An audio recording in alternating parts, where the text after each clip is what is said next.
আসসালামু আলাইকুম ওরহমতুল্লাহি ওবারাকাতুহু। মোহাম্মদ নাজমুল হাসান বলছি, অকুপেশনাল থেরাপিস্ট। অকুপেশনাল থেরাপিস্ট টিপসে আজ কথা বলবো জয়েন্ট কম্প্রেশন নিয়ে। জি, জয়েন্ট কম্প্রেশন। হ্যাঁ, জয়েন্ট কম্প্রেশন সম্পর্কে আমরা অনেকেই জানি, অনেকেই শুনেছি।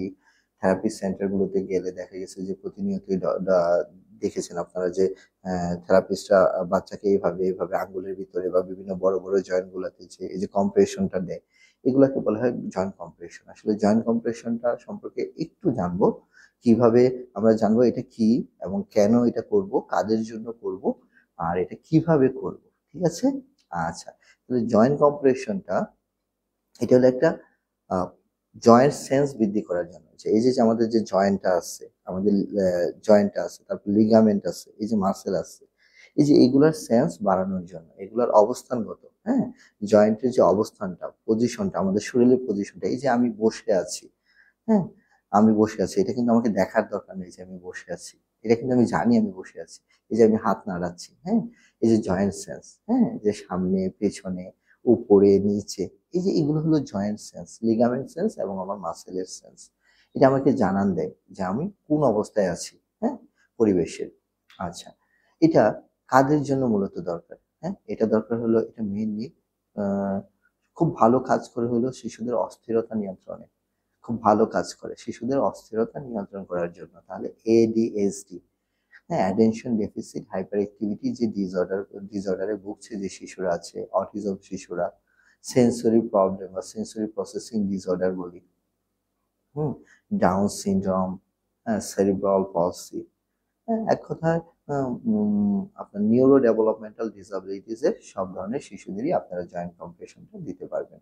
আচ্ছা, জয়েন্ট কম্প্রেশনটা বললাম অস্থিরতা কমানোর জন্য, তাকে শান্ত করার জন্য, তাকে তার অ্যাটিটিউডটা, অলওয়েজ অন দ্য গো একটা অ্যাটিটিউড, যে সবসময় মুভমেন্টের মধ্যে থাকে, দৌড়াদৌড়ি, লাফালাফি, ঝাপাঝাপির মধ্যে যে থাকে, এই এই পরিস্থিতি থেকে তাকে রিডিউস করে একটা একটা অ্যাডাপটিভ একটা বিহেভিয়ার তৈরি করার জন্যই আপনারা মূলত জয়েন্ট কম্প্রেশনটা আমরা ইউজ করে থাকি। আচ্ছা, এটা আমাদের শরীরে এটা একটা প্রোপ্রিওসেপিভ একটা স্টিমুলেশন। প্রোপ্রিওসেপিভটা হলো একটা বড় ধরনের একটা সেন্স। হ্যাঁ, এটা প্রোপ্রিওসেপিভ সেন্সরি সিস্টেমেরই একটা পার্ট হলো জয়েন্ট জয়েন্ট কম্প্রেশন। এটা একটা টেকনিক, জয়েন্ট কম্প্রেশন। ঠিক আছে? এই জিনিসটা আপনারা একটু মনোযোগের সহকারে একটু খেয়াল করবেন। আচ্ছা, তাহলে যেটা আমরা জানলাম এতক্ষণ যে জয়েন্ট কম্প্রেশনটা কি এবং কাদের জন্য জয়েন্ট কম্প্রেশনটা আমরা ব্যবহার করব। হ্যাঁ, ঠিক আছে? এখন আসেন জয়েন্ট কম্প্রেশনের নিয়ম। জয়েন্ট কম্প্রেশনের কয়েকটা নিয়ম আছে। আচ্ছা, এটা মনে করেন যে আপনার হাতে ৪ মিনিট সময় আছে, বেশি না, ৪ মিনিট সময়। ঠিক আছে? আপনি প্রথমে কি করবেন? ওর ডিস্টাল টু প্রক্সিমাল অথবা প্রক্সিমাল টু ডিস্টাল। ঠিক আছে? অনেক থেরাপিস্ট আছে যারা আঙ্গুল থেকে শুরু করে তারপরে আপনার এলবোতে আসে, তারপরে আপনার শোল্ডারে আসে। হ্যাঁ? আবার অনেক থেরাপিস্ট আছে যারা শোল্ডার থেকে শুরু করে এলবোতে আসে, তারপর রিস্টে আসে, তারপর ফিঙ্গারে আসে। ঠিক আছে? এটা প্রক্সিমাল টু ডিস্টাল এবং ডিস্টাল টু প্রক্সিমাল দুই ভাবেই এটা করা যেতে পারে। বটম আপ অ্যাপ্রোচ, আমরা top down approach, top to bottom, bottom to top, এটা আপনার ইচ্ছা। তবে আমি পার্সোনালি প্রক্সিমাল থেকে ডিস্টাল পছন্দ করি। হুম, আচ্ছা, আমার কাছে মনে হয় যে এটার ইফেক্টিভনেসটা ভালো। আচ্ছা, এখন এটা করতে হবে কিন্তু ফাস্টও করা যাবে না, খুব দ্রুত করা যাবে না, এবং খুব স্লো করা যাবে না। হ্যাঁ, একটা মিডিয়াম একটা স্পিডে থাকতে হবে। 1 2 3 4 5 6 7 8 9 10, এই যে আমি লিস্টে স্টিমুলেশন দিলাম, মনে করেন যে এই যে আমার আঙ্গুলটা ধরো 1 2 3 4 5 6 7 8 9 10, ক্লিয়ার? বুঝা গেছে? তাহলে এটা কি করবেন? এটা এটা এটা কি করবেন? এটা 10 বার করে দিবেন প্রত্যেকটা জয়েন্টে। হ্যাঁ, তাহলে কোন জয়েন্টে দিবেন? প্রথমে দিবেন প্রক্সিমাল, যদি হয় প্রথমে দিবেন শোল্ডার জয়েন্টে 10 বার, তারপর দিবেন এলবো 10 বার, তারপর রিস্ট 10 বার।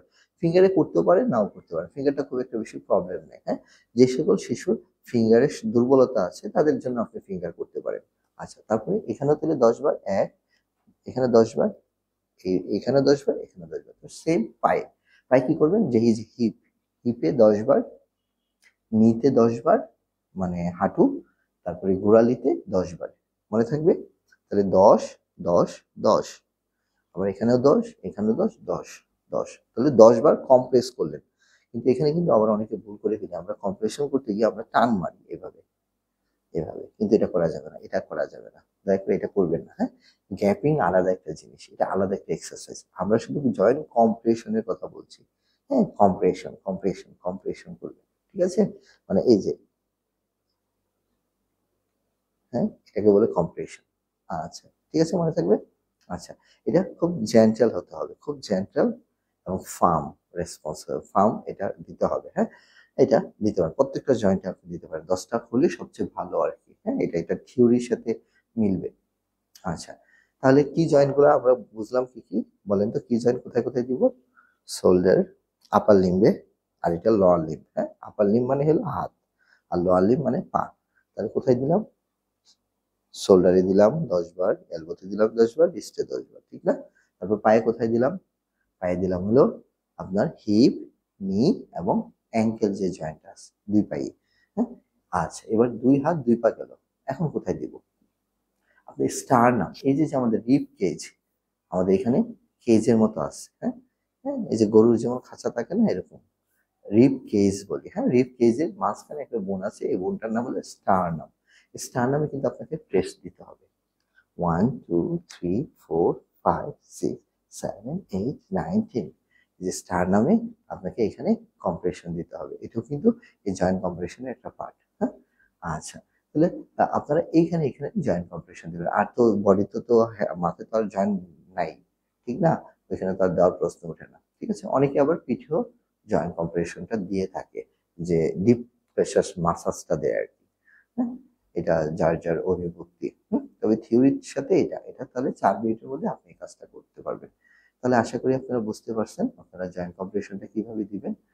আপনাদের যদি মূল্যবান কোনো মতামত থাকে তাহলে অবশ্যই জানাবেন।